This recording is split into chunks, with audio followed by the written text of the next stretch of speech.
Lamb and Lion Ministries presents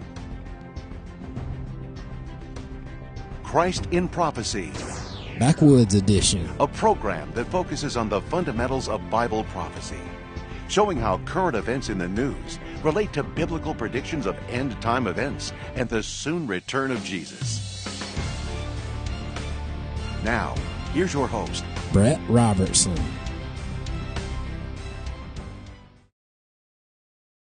Hey, Jack. Welcome to the program today.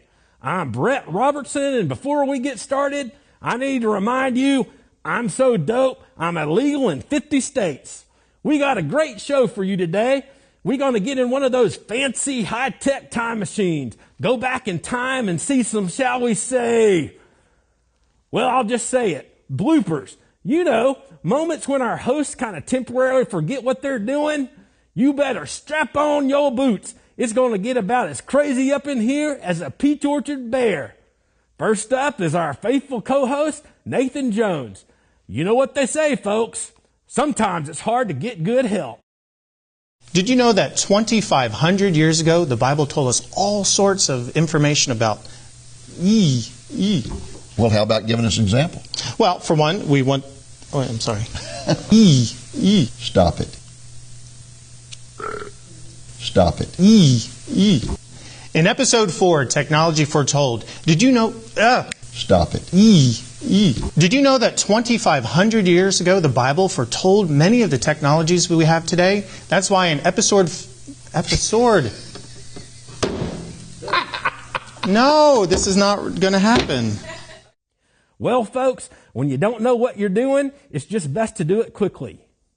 Hey, you want something done right? Don't ask me. But you can't always go to the top either. Sometimes the very ones that keep everything going, they can even completely lose it themselves. And hey, Dave, if you're watching this and you get real mad, just remember, this is Brett Robertson, not a certain video editor with the same first name. Anyways, check this out. Greetings in the name of Jesus, our blessed hope, and welcome to Christ in The full presentation is contained in this. I don't have it. Greetings in the name of Jesus, our blessed hope, and wait a minute.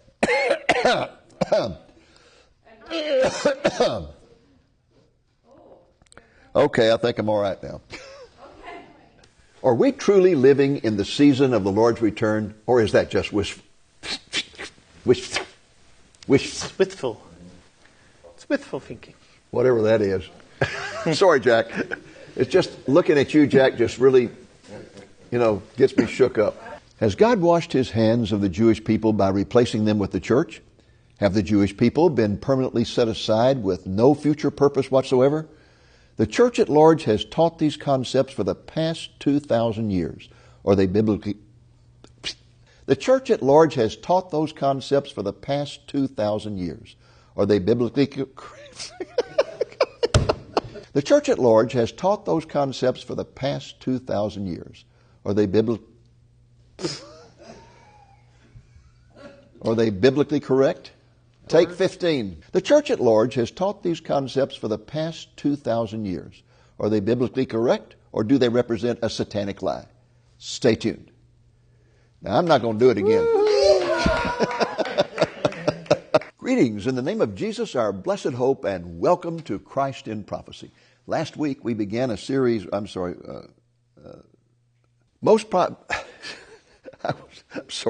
count down again. When I was recently in Jerusalem, I found the grave of Ben Yehuda while I was exploring the thousands of Jewish tombs on the Mount of Olives. It is the most ornate grave on the side of the mountain, surrounded by a high ironwork, not ironwood. When I was recently in Jerusalem, I found the grave of Ben Yehuda while I was exploring the thousands of Jewish graves on the Mount of Olives. It is the most ornate grave on the side of the mountain, surrounded by a high ironwood... Why am I saying ironwood? Take 3.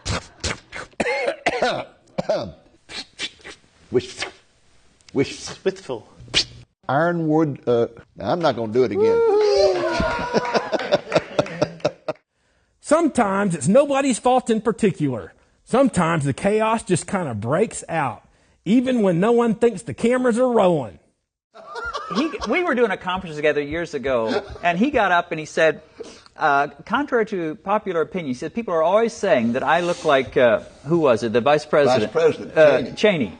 So he said, we are not brothers, it's not true. So anyway, we were doing a back-to-back sermon. So when I got up, I said, well, you know, Dave had his disclaimer. I have to say, people are always saying you look so much like Tom Cruise. We are not brothers. Okay, so you can open up and say, thanks, Tom Cruise. Thanks, Tom. And Marlon Brando. You're Marlon Brando. Okay. Maybe Tom and Marlon here. Maybe I could jump up and down on the chair to kind of do my little Tom Cruise thing. You know? I just, when I looked at Nathan, I just went freaky. It's a lack of tie. It's throwing you off, isn't it?